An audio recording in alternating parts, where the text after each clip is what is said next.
Mary, the mother. Luke 2:41-52. Every year, Jesus' parents went to Jerusalem for the festival of the Passover. When he was 12 years old, they went to the festival according to the custom. After the festival was over, while his parents were returning home, the boy Jesus stayed behind in Jerusalem. But Mary and Joseph were unaware of it. Thinking he was in their company, they traveled on for a day. Then they began looking for him among their relatives and friends. When they couldn't find him, they went back to Jerusalem to look for him, and it took them 3 long days to find him. He was sitting among the teachers, listening to them and asking questions. Even though Mary knows from the very beginning that Jesus is the Son of God, a special child, her motherly instinct kicks in when she realized they lost Jesus. Nowadays, parents, especially mothers, have a million reasons to be afraid and worried. From strangers to even close family relatives. From pornographic magazines to uncensored television shows to internet activities. Worrying when the kids go out with friends or even just going inside a public bathroom. Who knows who's hiding inside waiting to do harm on them. We mothers worry a lot about everything and anything.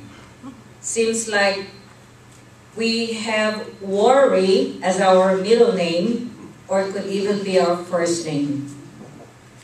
Mary was so worried when she lost Jesus that when she found him, she had to say something. Don't we all do that? So even if Mary knows that Jesus is the perfect Son, being the Son of God, that knowledge did not keep her from panicking. And so Jesus had to remind her in Luke 2:49, "Why are you searching for me?" he asked. "Didn't you know I had to be in my Father's house?" Although she didn't fully understand that, she meditated on it and kept it in her heart. Before becoming a mom, we knowingly or unknowingly prepare ourselves to become one. As early as 12 or 13, we play as our mother. By then, at that age, we start to think we know better than mommy. So when mommy says no, we say to ourselves, "I don't want to be like my mom." And when we become a mom ourselves, we already have this big dream for our child. A successful, rich, and famous, or just even famous, not even rich. We try to provide them or groom them to be successful athletes, beauty queens, professional models, successful lawyers. And most of the time, we always think that what we have is the best plan for them. The best way to get the best or to be the best. We provide every opportunity we can, work hard for them, sacrificing tirelessly for them. Mary was very compassionate, not only towards her children, but also towards others. The Bible speaks about how she helped the newlyweds in Cana when the wine runs out. In this story, it does show that Mary is willing to seek help to help others. John 2, verse 3, she said to Jesus, "They have no more wine." Mary knows and believes in the greatness of Jesus and thought, He will help them. But Jesus replied, "Woman, why do you involve me? My hour has not yet come." John 2:4. Reminding Mary that she doesn't have any say in how Jesus do his ministry. By this time, Jesus was already baptized by John and became God's anointed one, or the Messiah. And Jesus has already selected his disciples. But guess what? Mothers, we hate, or we don't like to admit it, but we sometimes, if not always, feel overly confident on our children that our children can do what they're supposed to do, what we expect them to do, and push them a bit to do it. We, as much as possible, provide the opportunity for our children, but we can't force them to grab it. Fortunately, Jesus shares his mother's compassion that he performed the first of his miracles by turning water into wine. Now, we can't, or no one can come close to raising a child as Jesus. Raising a child as Jesus, but we can learn so much from Mary. She doesn't fully understand, yet she patiently and lovingly stood by Jesus' side, supporting him during his ministry, in spite of being a widow and raising small children on her own. Mary remained faithful, prayerful, and meditated on spiritual things that she learned about Jesus, the Messiah. I fully remember my mom, having 9 children, is the first person to wake up in the morning at around 4 a.m. Not because she has to cook or, prepare breakfast. She doesn't do that, never done that.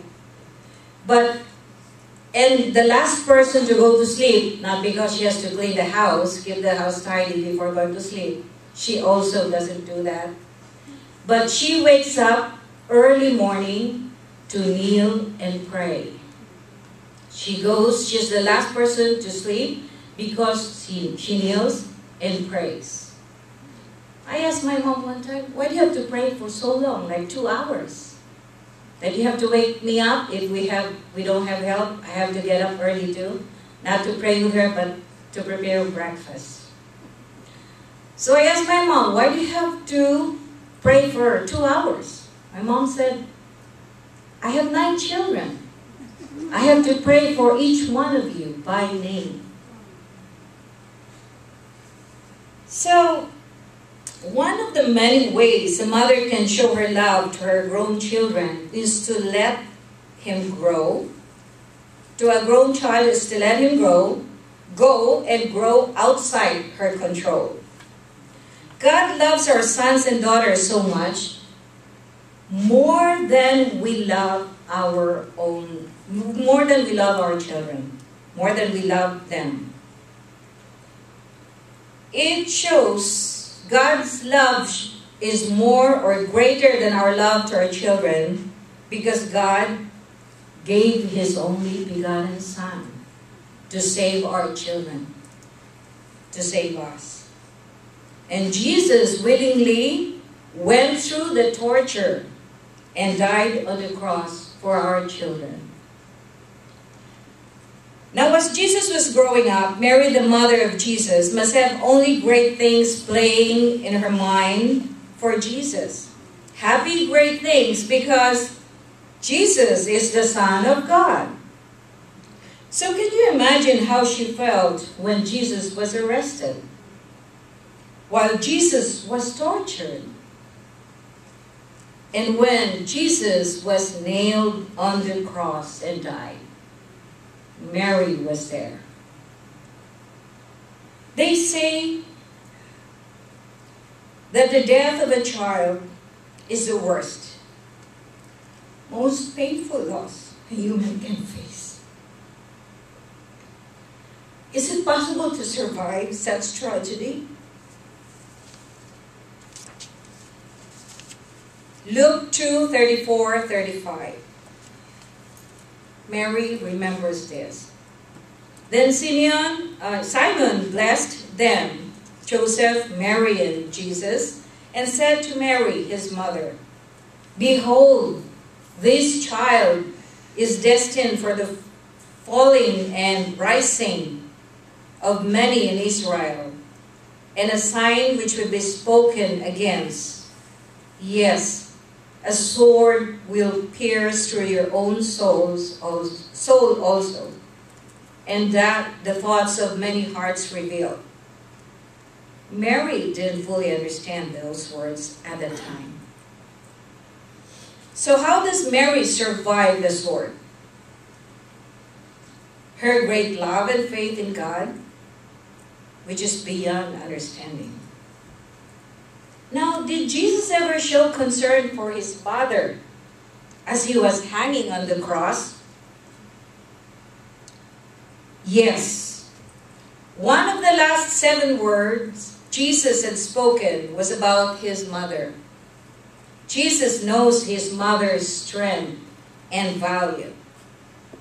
John 19, verses 26 and 27. When Jesus saw his mother there, and the disciple whom he loved standing nearby, Jesus said to her mother, "Woman, here is your son." And to his disciple, "Here is your mother." From then on, the disciple took Mary into his home. Jesus tenderly provides for her mother. No matter how strong and resilient a mother can be, we still have that need to belong, the need to be taken care of. We selflessly give without expecting anything in return, but we long to be always loved by our children. And God knows that. God hears every whisper we say,